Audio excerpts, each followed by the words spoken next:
Cheers and salutations. Welcome to Americans Learn. My name is Kit. Please be sure to like, comment, share, subscribe, hit that ring bell notification. That way all of you are made aware when we upload new content onto our YouTube channel. And today,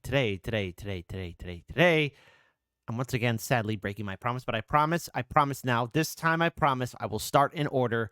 But I saw this video. It was recommended right after I saw the Night Witches video, Battle of Midway. And look, for those of you who don't know, I am a Marine, former Marine, and the Battle of Midway did involve the brave Marine Corps pilots. So I have to watch this video. I'm so sorry. I promise now, going forward, starting with 1, going all the way down to the final number, to the final countdown. This time I promise.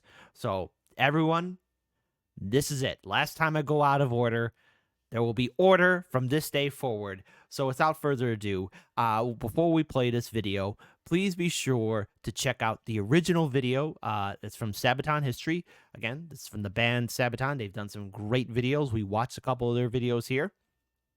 And I cannot encourage you guys and gals, you hip cool cats, to support this original channel, Sabaton History. Be sure to check it out. Throw it a like. Throw it some support, because I really find their videos to be informative, on the point, and you know what? It helps us understand these key historic events that shape the foundations of our modern world. So, without further ado, grab yourself a tasty snack and a tasty beverage. Midway, the Battle of Midway, Sabaton History, number 36, official. So, let's pull up this video and enjoy it in a 3, a 2, a 1. The Battle of Midway was a legendary and surprising victory for the Americans in World War II. We often did songs about naval warfare, so here's another one.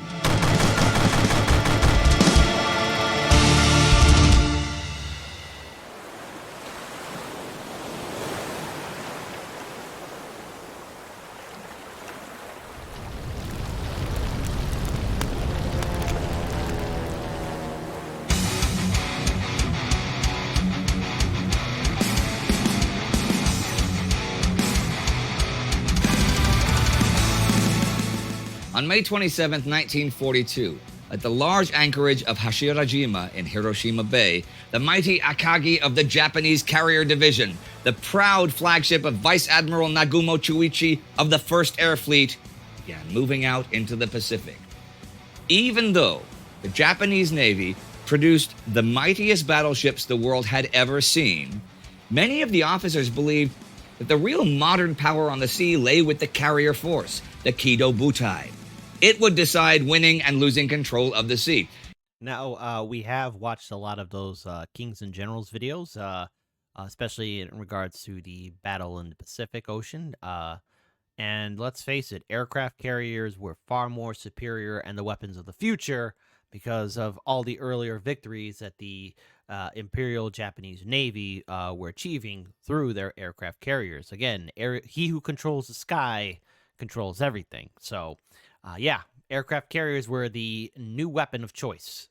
And so far, the Japanese carrier fleet had proven its worth.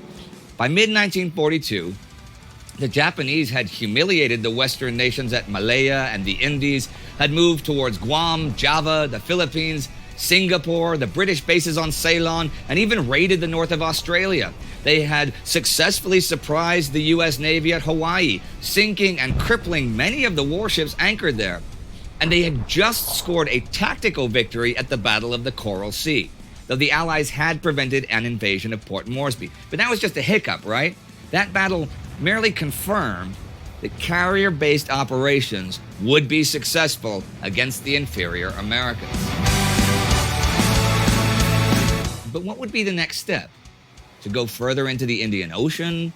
To attempt to invade Australia? Or move again against the now-awakened giant in the east? Marshal Admiral Yamamoto, Commander-in-Chief of the Japanese Combined Fleet, knew that the United States had to be crushed before they could bring their industrial might to bear. He ordered Eastern Operation to continue and an invasion of Hawaii. Before they could attempt that... Again, for those of you who don't know, and I will keep my pausing at the minimum because I love these videos, but in regards towards Admiral Yamamoto, he was the one who was vocal against any kind of conflict with the United States because unlike some of his fellow officers, he did tour the United States and saw what it truly could be capable of. And I think he's quoted as saying, we have 1 year to really pull this off, maybe an additional month, but we have to be quick with victory. And, well, Yamamoto was proven correct, because the United States obviously pulled together its industrial might and rebuilt its losses after the defeat at Pearl Harbor. However, the Japanese had to lure the American Navy away from the strongly defended target and towards another one that was easy enough to attack but important enough to trigger an American response. Midway, a tiny two-island atoll in the middle of the Pacific, seemed perfect for that. By June 4th, Admiral Nagumo's Kito Butai and its 4 carriers, the Akagi, the Kaga, the Hiryu, and the Soryu, was closing in on Midway. But he was without 2 carriers after the Battle of the Coral Sea. The seas had been foggy for days, and the Japanese plan was already in disarray. Their submarines were nowhere to be seen, and the main fleet was up to 2 days away. But Nagumo didn't worry, since the mighty battleships were only needed in Phase 2. After the bombardment of Midway, once the American fleet had been alerted. And after all, surprise was on their side. Yeah, except that it wasn't. American cryptographers had revealed Yamamoto's rough intentions a few days ago. The code-breaking station at Hawaii had intercepted the traffic between the Akagi and the other carriers. Realizing that something big was up, though they weren't sure of the destination, codenamed AF. So they came up with a ruse. An uncoded message about Midway's desalination system breaking down was sent and was picked up by the Japanese, who interpreted the message that they should bring a water tanker with them to AF. So, Midway it was. And the roar of the waves, our fancy knells. They report in the news. Position of our foes. This battlefield's been chosen, technically in advance. Time to alert our fighters.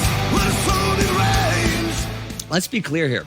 At this point, the Americans were indeed losing the war. The U.S. Asiatic Squadron was a shadow of its former self, and the Japanese had both the numbers and the initiative to dictate the course of the war. It would take time for the superior American industry to kick into high gear and change the balance. But what if it was too late by then? Commander-in-Chief of the American Pacific Fleet, Admiral Chester Nimitz, took over command after Pearl Harbor and was trying to reassert confidence in the American Navy. And just now, when the Japanese had lost strategic surprise without even realizing it, Nimitz was quick to transfer his 3 available carriers, the Yorktown, Enterprise, and Hornet. Enterprise. Sorry. Just, again, the name itself. It resonates through history, and you know what? Yes, even my heartstrings do sing when the name Enterprise is brought up for Star Trek. You know, let's face it. It's a very good name. Who doesn't love Enterprise? I like it. I think it's a great name. It's a powerful name. Hornet to the command of Rear Admiral Raymond A. Spruance. The carrier task forces would wait in ambush 300 miles north of the anticipated axis of advance of the Japanese till the attack on Midway began. Midway! We meet at Midway! Naval War! Which it did at 6 o'clock in the morning in large numbers. Each carrier had an array of aircraft to carry out a well-balanced strike. The Mitsubishi Fighter Type 0, the dive bomber Aichi Type 99 with armor-piercing and high-explosive bombs, and the Nakajima Type 97 armed with torpedoes. They were to overwhelm the enemy in one coordinated mass display of firepower. Wow. Now, I'm going to side note here. The key to carrier warfare is to bring in the right planes at the right moment. If there are enemy bombers on the horizon, start the fighters in response. If destroyers come along, answer with torpedo bombers. And if they sight carriers, get the dive bombers on deck. This is why accurate intelligence is so important. Being caught wrong-footed is a death sentence. And heck, even for well-trained Japanese crews, it took hours to rearm and prepare different flight decks. Yo. Again, hearing that, and because I've seen when the History Channel used to do documentary series. I don't know what the History Channel is now. I don't know. Your thoughts on the History Channel? Is it worth it, or should you just dismiss it? I mean, I don't know. I stopped watching it after they kept on piling on all those reality TV shows and pseudoscience and ancient aliens. By the way, I'm just going to throw this out here. Aliens did not design the pyramids or build Stonehenge or the heads on Easter Island. That was done by people. All right, I'm pro-human. Humans built these buildings, okay? Not aliens. Just throwing it out there. 7 a.m., the first wave of bombers was returning from Midway. And yes, I'm well aware that people are talking about, hey, are UFOs real? I get it. But anyways, conversation for another day. At 8 a.m., Admiral Nagumo had given the order to prepare for a second bombing run when a message reached him from his reconnaissance planes. Enemy surface ships detected. Spruance's force was moving south. Nagumo's report spoke of 10 enemy units, but it wasn't clear what kind of ships they were. Concluding that 10 ships were not much of a threat to the mighty Kido Butai, he chose to continue the attack on Midway. Well, soon the first American bombers were above them. Tracer bullets lit up the skies as the bombers aimed for Akagi and Soryu. Sharp, evasive maneuvers saved the carriers until the Zeros made short work of the inexperienced American pilots. However, the Japanese anti-aircraft guns had not hit a single target. Something was clearly off, as they were far too slow to react to multi-vector and multi-altitude attacks. At 9 a.m., the reports reaching Nagumo still spoke of cruisers and destroyers. But clearly there were American planes in the air. They had to come from somewhere. The Soryu was repeatedly fighting off enemy torpedo planes, but Nagumo had no idea where they came from, for his reconnaissance was insufficient. None of the Japanese carriers were equipped with radar, and the radio technology... That is so devastating. Not having radar? I mean, hell, it's what helped the British during the Battle of Britain. Radar is key. You need that. That is the eyes and ears, or many of the eyes and ears. You need proper intelligence. But anyways, I'll keep my pausing to a minimum, because this is just, again, so much is in this video, so much information. And it's far better than the quality stuff that we see on the quote-unquote science channels or history channels on cable television. They should be ashamed of themselves. History Channel, how dare you lower yourself to reality TV? in the scouting planes was fairly primitive. And because of the lack of concrete information, Nagumo still chose to continue his strike against Midway.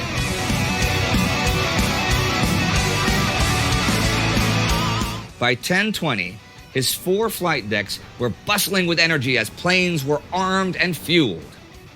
Okay, in history, some battles are decided in a day, and some battles are decided in hours. The fate of this battle was decided in 10 crucial minutes. At 10:22, as the entire Japanese carrier force was refueling and rearming their machines, the American dive bombers attacked. And this time, it was the veteran dive bombers from the Yorktown. They engaged the Kaga first, pushing their planes into a dive through a hail of ineffective 5-inch batteries, releasing their 500 and 1,000-pound bombs. The first 3 landed in the water, but the 4th hit the flight deck aft, detonating in the crew compartments. The 7th bomb hit the forward elevator, detonating in the fighter stowage rooms. The bombs blew the interior of the Kaga apart. Another blew up the... Now, I've seen some clips on social media, the movie Midway.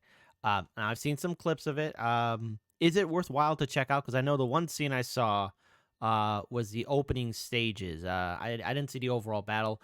Like just like a few video spoilers of the battle. But how accurate is that movie? Do they show the entirety? Do they even show the destruction? They probably have to. But let me know. Let me know if it's worthwhile to check out. Type it in the comment section below. I'd like to know because I'm considering watching it now after seeing this video.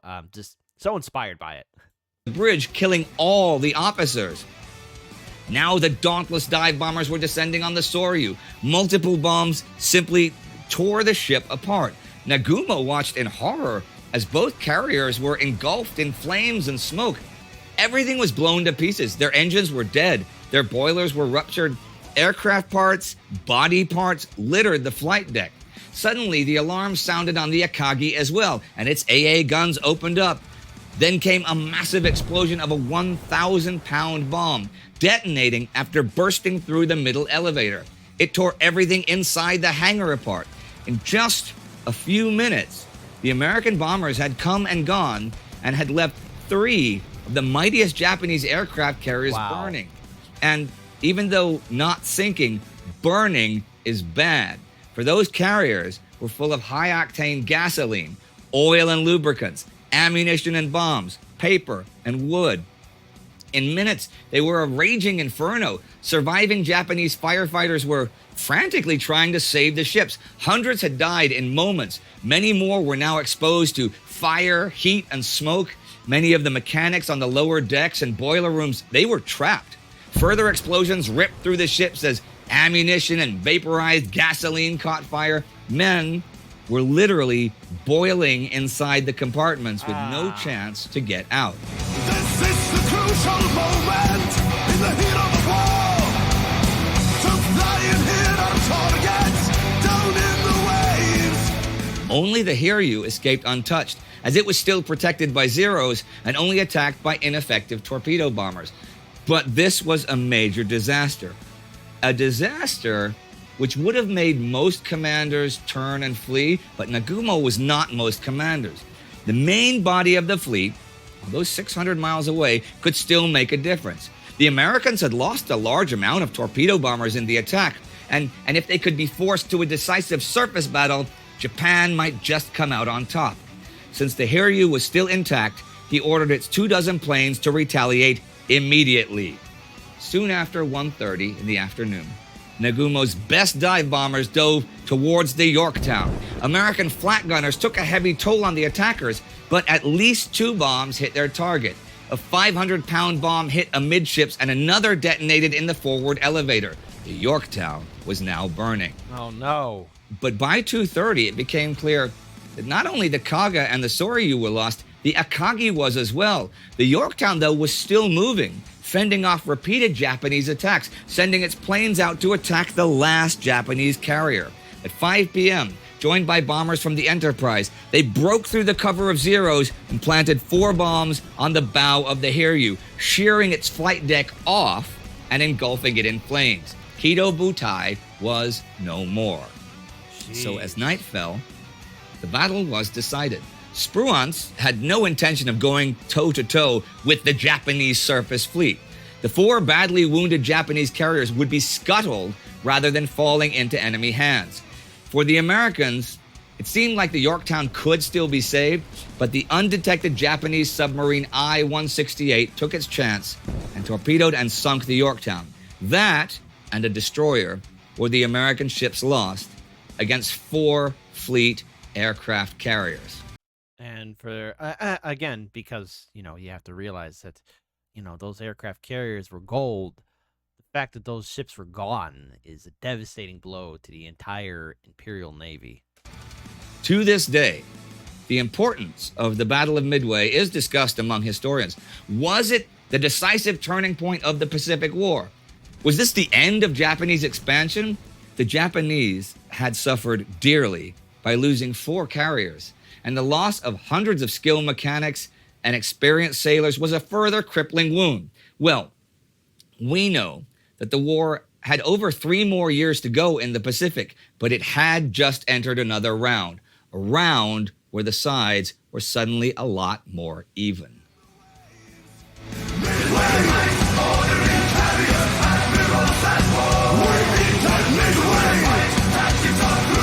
Shout out to the brave pilots and the heroes in that great battle. But, my goodness, the absolute horror and loss just I only can imagine. Absolutely devastating.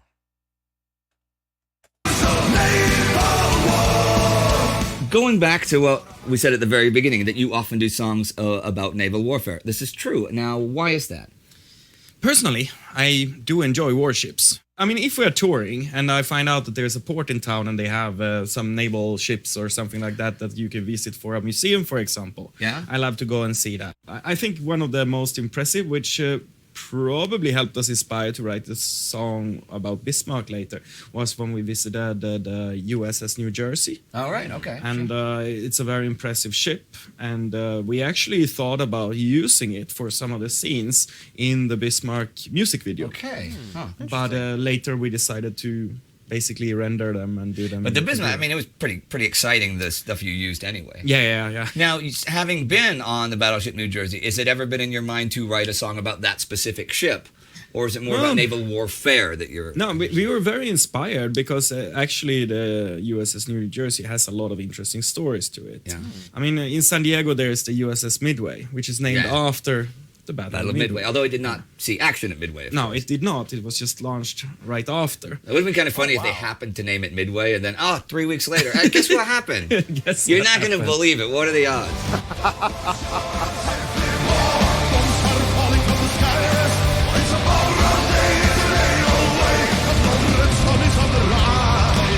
Is this like, even when you were a kid, were you interested in like naval warfare? Yeah, I was definitely, and I've always had a fascination on boats, basically. And it's pretty cool that you have a job that you get to write about something you're fascinated by. Yeah, I mean, my father used to say that if I would be in the Swedish military, I'd probably be serving on a submarine. Not also being so tall, it would fit me. Oh, yeah. Okay. And I'm not afraid of small, like being inside of locked in, Right. even if it would go under the water. I would It's scary just thinking pretty okay. about that. For me, that would seem like a realistic solution. Now, did you do lumpen? That's this. They used to have Swedish mandatory military service. Did you do that? No, I didn't do. They pretty much that year they stopped doing mandatory. Okay. Pretty much. Oh, I didn't know that. Shout out to our international audience. I wonder. I never knew that. Each country's different. Hey, we learned something new. And it became more of a voluntarily basis thing. So I went down to do the tests and stuff, and then afterwards I said, I really don't want to do it because I want to play heavy metal until I die. So pretty good reason, you know. and they said it's not a reason to quit this. And then I said, well, just give me a gun and I kill everybody in sight.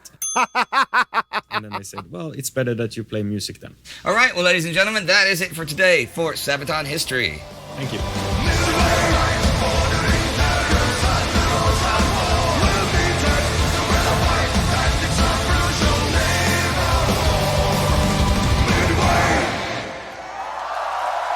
Yeah, don't forget to inform them about the special edition of the albums. That's all we needed to know for now, okay?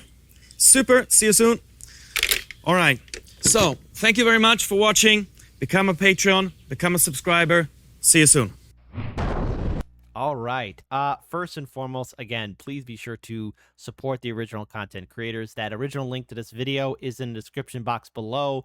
Please do so. Sabaton History, they're on point. Now, I know I made some promises starting from number 1 after this video. That's it. Starting from 1 all the way up to the final video. Got a whole lot of videos to check out and learn from. So, hey, please be sure to like, comment, share, and subscribe. Hit that ring bell notification. That way all of you are made aware when we upload new content onto our YouTube channel. A couple of takeaways from this video. Number 1, I never knew of, again, the amount of, well, destruction that happened to the entire Japanese aircraft fleet. I mean, the Imperial Navy suffered a devastating defeat at the Battle of Midway, and the amount of destruction and lives lost, it is unimaginable. I mean, it's easy for us to sit back and watch this or read about these battles, but again, remember, there was human lives lost, and it's it makes you guys wonder, just again, all these events that happened throughout human history, how they helped shape our modern world. So if this is the kind of stuff you guys like us watching and looking at on our channel, Please give us your feedback, your thoughts in the comment section below. We do appreciate it. Without all of you, this channel would not grow, and for that, we are forever grateful, thankful that all of you are helping us build this network up. So as always, please take good care of yourselves, and I'll see you on the high seas. Peace.